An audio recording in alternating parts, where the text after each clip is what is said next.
So, hello po sa mga nagtatanong po ng location ng Art M Hong Kong Gallery. So, nasa Quarry Bay po siya. And then, kung mag-MTR po kayo, exit po kayo ng C. Exit C po. So, ayan, exit na tayo. Kasi hindi naman talaga tayo pumasok. Gawa ng nasa Quarry Bay po ako. Yung place po namin is Quarry Bay. So, ayan po. Ayan yung Quarry Bay Station. Exit C. So, napakadali pong hanapin ng place na to pag naka-exit na kayo ng C. So, maglalakad lang kayo. Dire-diretso po yan. So, ayan may McDonald's. Pero hindi po tayo pupunta ng McDonald's at wala po tayong budget. Ayan. So, dire-diretso. Then, Subway, sandwich. And then, liliko po kayo dyan. Ayan. Pagkatapos nyo po maglumiko sa Subway. Ayan po. Tatawid po tayo. So, saglit lang. At may malaking bus. Baga po tayo ay maghahasaan. So, after ng bus, tatawid na tayo. So, pupunta po ako ng 7-Eleven. Gawa nga po ng mag-cash out ako ng pera ko sa aking TNG kasi wala po akong pera. Very poor. So, ayan. So, bibili tayo ng kahit anong items nila para makapag-cash out tayo sa ating TNG na pinaward pa sa akin ni Tucci. So, hahanap tayo ng kung anong pwede nating bilhin. Yung mamurahin lang kasi para kasya yung pera natin. So, sige, hanap.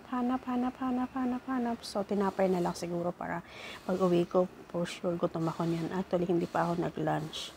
Ayan, bibili tayo ng mamon. Yung pinakamura. Kasi talagang limit ang ating money. Ayan. Gusto ko lang talaga pumunta dyan kasi few days sobrang stress talaga ako sa life ko. I don't know why. May mga ganun talagang pagkakataon na stress tayo. So, hindi ako nakapag-cash out and cash in kasi sobrang sungit ng tendera. Di ko alam. Baka may menstruation or menopause. I don't know. I'm sorry.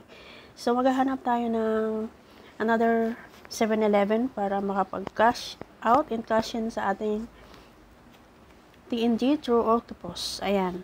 Ito na po yung exact location ng Art M Gallery Hong Kong sa Atelier K11. So, dinaanan ko muna siya kasi kailangan kong mag-cash in sa aking Octopus at wala pong pera ang aking Octopus. Negative $23 po ang aking Octopus. So, kailangan kong mag-cash in. So, lakad tayo. Ayan.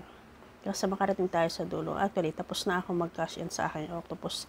Hindi ko na nabinidyohan. So, maglalakad na tayo papunta or pabalik na tayo sa sa K11 building. Napakaganda po ng building na to. Sobrang bago po ito. Sobrang bago siya. Bago pa siya at napakalaki. At try natin. First time ko pong papasok dito. Dinadaan-daanan ko lang to lagi pag nagja-jogging ako every morning.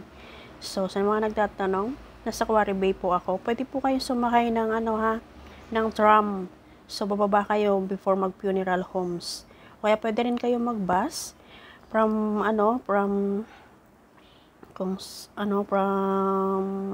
Central 2A 722 kaya 8985 ganon ang sasakyan nyo.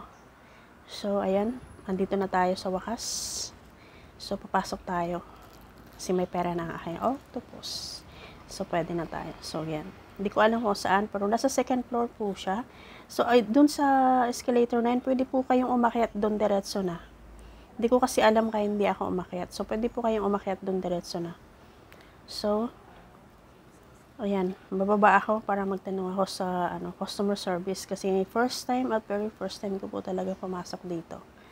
So, actually, mabait naman yung customer service. So, ayan, nakapagtanong na tayo sa customer service. So, sabi nila, akit daw po tayo ng second floor. Sakay tayo ng elevator going up. So, may kasabay ako. Ayan, lumabas na. And then, second floor na po ito. So, bali tayo kung paano ba. O, ayan, dito na tayo. Artem na to. Ayan. Ito na siya. So, nasa counter na pala diretso. Pag-akit mo na second floor, bali dadalhin ka na sa counter. Ayan, nag-aantay tayo para sa pagbabayad. So, yung bayad po pala dito is, ang weekdays niya is 128. Pagka yung tayo. Pero pag Sunday, Saturday, Sunday is 148. And then pagka estudyante ka naman, or senior citizen, or what, is $98. So, ayan, nagbayad na ako. Ayan, 128. Wawa naman, 888 na lang natira sa akin. Tapos, nag-top up ako ng 150. So, okay na. Nakapagbayad na tayo. Then, antay na lang tayo ng resibo. So, ayan na, resibo. So, ito na. Papasok na tayo. Kinakabahan ako. Kinakabahan talaga yun. Excited. Ayan na, ayan na, ayan na po. Ayan na, wow. Di ba? Pagbungad po lang, para ka nasa paraiso na. Grabe, ang ganda. Asin talaga, ang ganda. Sabi ko sa'yo, yung 128 mo, parang mabubura na yun sa isip mo. Hindi ka talaga manghihinayang. As in, sobrang ganda ng place. As in, maa-amaze ka talaga.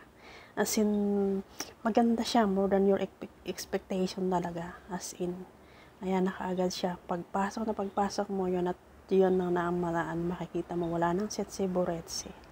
Marami yan sa loob na makikita mo. So, paano guys? Siya na lang. Pagka pupunta kayo ng weekdays, kalabitin nyo lang ako. Baka masamahan ko kayo. Pero libre nyo naman ako. So, ayan. Ganda, grabe.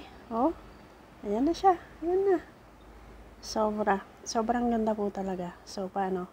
Bye-bye and see you there. Thank you for watching.